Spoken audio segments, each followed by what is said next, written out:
Welcome to நகர்த்தார் zone. இது வரைக்கும் என்னோடய சேனலை சப்ஸ்கிரைப் பண்ணாதவங்க சப்ஸ்கிரைப் பண்ணி பக்கத்தில் இருக்கிற பெல் ஐக்கானை கிளிக் பண்ணுங்கள்.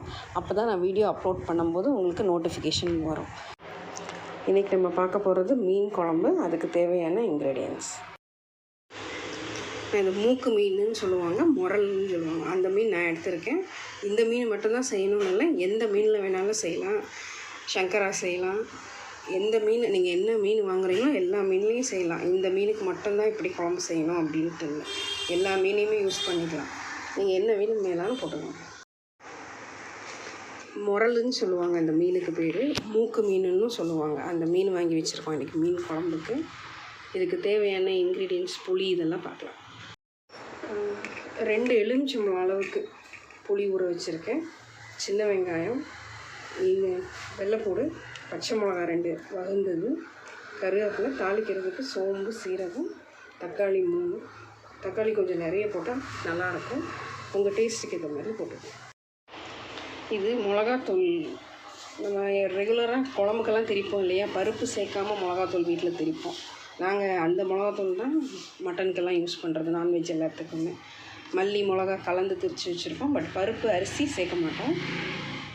இதை நீங்கள் கொஞ்சம் சோம்பு, சீரகம் சேர்த்து அந்த மிளகாத்தூள் உங்களுக்கு எவ்வளோ உரப்பு தேவையோ அது, இல்லை சப்போஸ் இந்த மாதிரி மிளகாத்தூள் இல்லை அப்படின்னா கூட தனி மிளகாத்தூள் மல்லித்தூளும் போட்டு அரைச்சிக்கலாம். என்னென்னா இந்த மாதிரி அரைச்சிங்கன்னா கொஞ்சம் அந்த மீனோட ஃப்ளேவர் அரைச்சி வச்ச மாதிரி டேஸ்ட் வரும். அதுக்கு தான் இது எல்லாத்தையும் போட்டு நான் கொஞ்சம் தண்ணி ஊற்றி பேஸ்ட் மாதிரி அரைச்சிக்கிறேன்.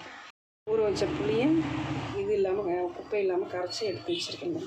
இதில் இப்போது நம்ம இந்த அரைச்சோம் இல்லையா பேஸ்ட்டு,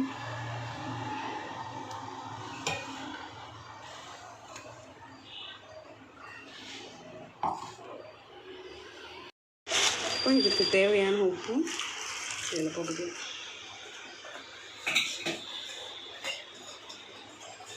மஞ்சள் இதை போட்டு எடுத்து வச்சிடலாம். இது இப்படி இருக்கட்டும். தாளிச்சிட்டு தண்ணி பத்தலைன்னா ஊற்றிக்கலாம்.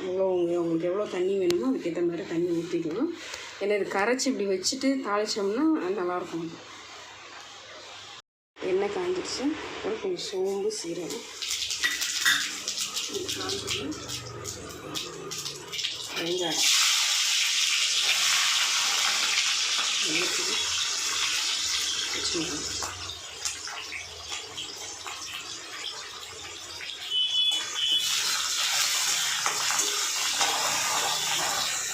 கொஞ்சம் அரை பதத்துக்கு வதங்கட்டும். வதங்கினதுக்கப்புறம் கருவேப்பிலையும் தக்காளி, கருவேப்பிலை,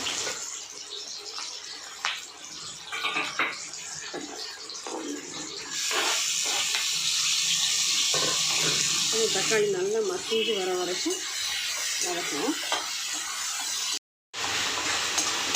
இந்த மாதிரி நல்லா வதங்கிடுச்சு. மிளகா ஏன் இந்த 2 கட் பண்ணி போடுறதுன்னா ஒரு மாதிரி நல்லா டேஸ்ட் இருக்கும், அதுக்கு தான் இந்த மிளகா போடுறோம்.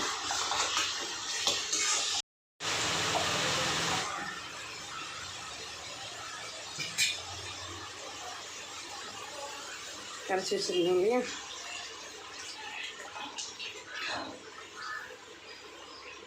இதை இப்போ ஊற்றியாச்சு. உங்களுக்கு தண்ணி வேணும்னா ஊற்றிக்கலாம், இல்லை இந்த அளவு கரெக்டாக இருந்துச்சு அப்படின்னா கரெக்டாக அப்படி வச்சுக்கலாம். இப்போ இது நல்லா கொதித்து பச்சை ஸ்மெல் போனதுக்கப்புறம் நம்ம மீனை போடலாம்.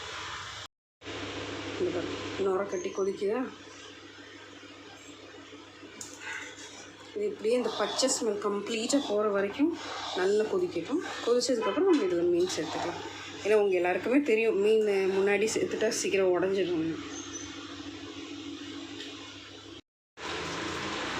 என்னோட ஒரு சின்ன சஜஷன், நான் என்ன பண்ணுவேன்னா, புது புளி கரைச்சி குழம்பு வச்சா பழைய புளி கொஞ்சம் வச்சுருப்பேன், கருப்பாக உள்ளது.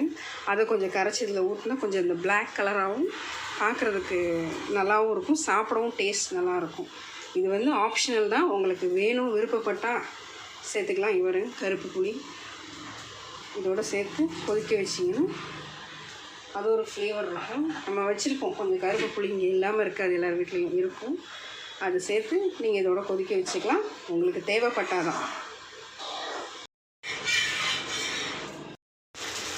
இந்த நல்லா கொதித்து வத்திச்சு போயிடும், பச்சை ஸ்மெல்லாம் போயிடுச்சு. இப்போ இதில் நம்ம மீன் துண்டு எல்லாத்தையும் போடலாம்.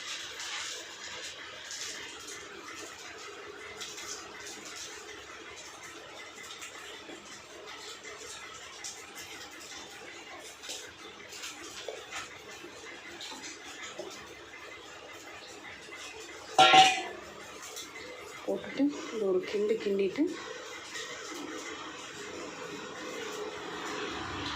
ஒரு 5லேருந்து 10 நிமிஷம் கொதிச்சா போதும், இல்லைன்னா உடஞ்சிடும்.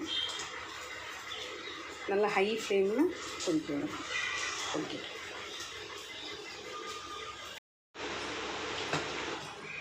கொதிக்குது போகிறேன், எண்ணெய் சேர்ந்து நல்லா கொதிச்சு வந்துடுச்சு.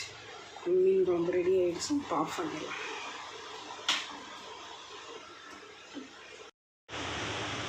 நம்ம டேஸ்டியான மீன் குழம்பு ரெடி ஆகிடுச்சு. சூடாக சாதத்தில் போட்டு சாப்பிட்டா சூப்பராக இருக்கும்.